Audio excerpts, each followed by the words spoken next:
आप सभी को मेरा नमस्कार।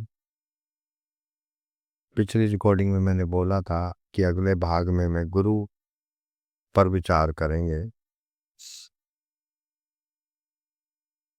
सहजो बाई की एक वाणी है, आप उस वाणी में हमें समझा रही हैं कि सहजो कारज जगत के गुरु बिन पूरे नाहि। हरि तो गुरु बिन क्या मिले, सोच समझ मन माही। कि भाई दुनिया के काम करने के लिए हमें छोटे से छोटा काम सीखने के लिए, छोटी सी छोटी जानकारी लेने के लिए किसी उस्ताद या गुरु की जरूरत है। जब हम जन्म लेते हैं, हमें माँ खाना सिखाती है, चलना सिखाती है, बोलना सिखाती है। हम समाज में जब उठना बैठना सीखते हैं, वो हमारे माँ पिता सिखाते हैं। फिर हम स्कूल में जाके टीचरों के पास पढ़ते हैं, वो हमें समाज का ज्ञान देते हैं। उसके बाद हमने अगर जीवन व्यापन करने के लिए कोई कार्य वृद्ध होना हो, कुछ सीखना हो, कोई भी कार्य हमें सीखना हो, कोई भी शिक्षा हमें लेनी हो, तो उस्ताद या गुरु की आवश्यकता हमें पड़ती है। तो माता सहजोबाई हमें बिल्कुल स्पष्ट समझा रही हैं कि जगत का काम भी हम बिना गुरु के नहीं कर सकते। अब यहाँ पर विचार आता है कि फिर परमात्मा से मिलाने के लिए भी जरूरत गुरु की ही होगी। अब वो गुरु कैसा हो? आम लोगों से हम सुनते हैं कि जीव और परमात्मा के बीच में गुरु एक सीटी के समान है। कुछ लोग कहते हैं कि भवसागर के बीच में गुरु एक जहाज के समान है। लेकिन जब हम भक्ति करते हैं, ये बात बाद की है, लेकिन फिर भी हम अगर भक्ति करते हैं तो हमें पता लगता है गुरु क्या है। गुरु केवल एक साधन है, गुरु केवल एक सीढ़ी है, या गुरु जहाज है। ये सारी चीजों का पता करनी से लगता है। लफ्जों के जरिए ना ये समझा जा सकता, ना ये बताया जा सकता। इसलिए हमें गुरु को समझना है और गुरु की आवश्यकता क्यों है। एक जगह सहजो बाई हमें कह रही हैं, धन बनते सब दुखी, निर्धन दुख का रूप। कह सहजो साध सुखी जिन पायो वेदनु। अब आप इशारा कर रही हैं दुख और सुख का,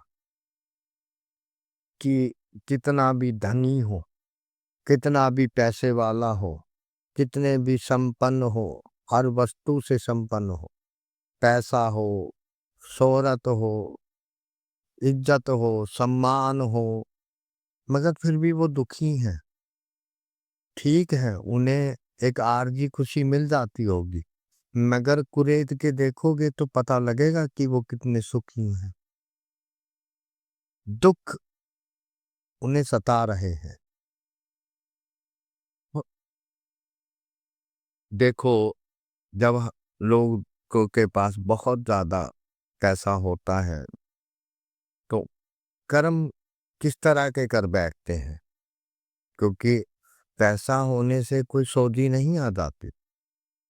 कोई बताने वाला समझदार ना हो तो जीव गलतियां करता है।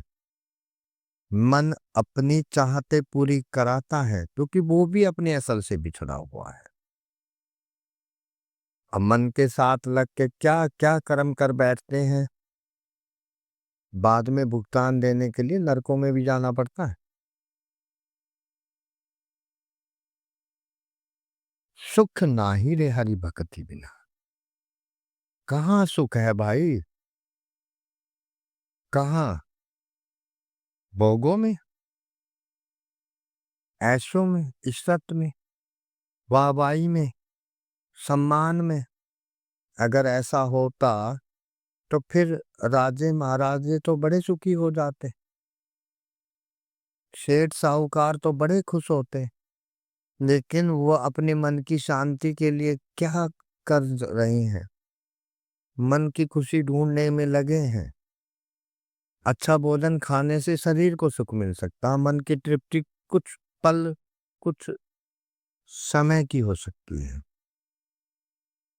मगर लगातार तो नहीं, परमानेंट तो नहीं। उसकी खुशी पाने के लिए क्या नहीं करते हैं। शराबे पीते हैं, खान पान मैला है, चरित्र मैला है, ऐसे कर्म कर बैठते हैं कि बाद में जाके नरकों में भुगतान देना पड़ता है, 84 के चक्कर में पड़ना पड़ता है। मगर कभी समझ नहीं आती कि ये कौन सी भूख है, ये कौन सी चाहत है कि मन तृप्त नहीं हो रहा, मन रुक ही नहीं रहा, बार बार बार बार कुछ मांग रहा है। आत्मा बेसुध है, अंतर मन में रो रही है, अंतर में आत्मा इतनी दुखी है क्योंकि उसका भोजन तो उसे मिल ही नहीं रहा। उसका भोजन क्या है? परमात्मा की भक्ति। परमात्मा की भक्ति मिलेगी कहाँ से? गुरु से। फिर वही बात आ जाती है कि गुरु कौन है, गुरु कैसा है। ये दुनिया में नजर दौड़ा के देखो, कितनी भी कोशिश करके देखो, लेकिन गुरु की खोज में सारा जीवन लगे रहते हैं, मगर कभी भी पूर्ण गुरु की पहचान नहीं कर पाते। कोई संयम कर रहा है, कोई तीरथ जा रहा है, कोई तप कर रहा है, कोई पहाड़ों पे ढूंढ रहा है, कोई जल में ढूंढ रहा है। जो वस्तु है ही नहीं कहीं पे, उसे ढूंढने में कहाँ कहाँ बिचर रहे हैं। जो वस्तु हमारे अंतर में है, जो सुख हमारे अंतर में है, उसे हम बाहर खोज रहे हैं। उसको खोजने की सही युक्ति केवल और केवल गुरु के पास है। और गुरु कौन है? जो शब्द की भक्ति कराए, जो नाम की भक्ति कराए, जो उस सच्चे कीर्तन के साथ हमें जोड़ दे, जो सच्ची धुन के साथ हमें जोड़ दे, वही सच्चा गुरु है। इस दुनिया में देखिए कितने संयम, कितने व्रत तीरथ, पता नहीं क्या क्या करे जा रहे हैं, मगर मन तो शांत नहीं हो रहा, मन को तो ठंडक नहीं मिल रही, आत्मा की पहचान तो नहीं कर पा रहे। इसलिए हमें उस पूर्ण सतगुरु की, उस पूर्ण परमात्मा के रूप की पहचान करनी है। और उस पहचान का बहुत ही साधारण, बहुत ही सहज तरीका है। किस को देखने से मन ठहर जाए, जिनके बचनों में इतना आनंद हो, जिसे देखकर हमें लगे, जिसे सुनकर हमें लगे कि हम इसके अंशी हैं। यही सत्य है। वो इतना सोना होता है, इतना प्यारा होता है, इतना दयालु होता है कि मन करता है उसे देखता रहो। उसकी पहली पहचान तो यही है कि वो इतना सुंदर होता है कि उसे देखने के बाद किसी और को देखने का मन नहीं होता। दूसरी पहचान कि वो इतना प्यारा बोलता है जैसे छोटा बालक बोल रहा हो। ऐसे समझाता है जैसे माता पिता अपनी संतान को समझाते हैं। ऐसे संभाल कर रखता है जैसे माँ अपने बच्चे को संभाल कर रखती है। इतना प्यार करता है जितना कि माँ अपनी संतान से करती है। मगर वो कभी यह नहीं कहता कि मैं परमात्मा हूं, मगर होता है। कभी वो ये नहीं कहता मैं तुम्हें भवसागर के पार ले जाऊंगा, लेकिन ले जाता है। कभी वो यह नहीं कहता कि मैं नामी हूं, मगर नाम से जोड़ देता है। यही पहचान है उसकी। वो हमें भ्रमों में नहीं डालता। वो हमें बाहर मुखी मनमुखी साधनों से दूर करता है। वो हमें सच्चे साधन की ओर लेके जाता है। और वो बहुत ही प्रेम और प्यार के सत्संग से हमें निहाल करता है।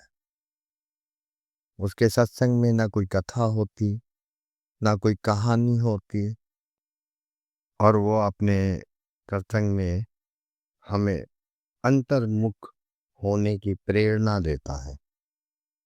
वह कभी नहीं समझाते कि हमें बाहरी साधन को अपनाना है। वह बाहरी किसी भी भक्ति को आलोचना भी नहीं करते, बुराई भी नहीं करते, मगर जो उपदेश वो लेकर आए होते हैं, अपने उपदेश को आम जीवों तक बड़े प्रेम और प्यार से समझाते हैं। वे डराकर भक्ति नहीं कराते। वे हमारे मन में किसी भी तरह का भय या डर नहीं बैठाते कि हम भक्ति नहीं करेंगे तो हमारे साथ कोई गलत होगा, हमारे बाल बच्चे बिगड़ जाएंगे, हमारी कोई नौकरी पैसा छूट जाएगा, या हमारे कारोबार या रोजगार में कोई कमी आ जाएगी।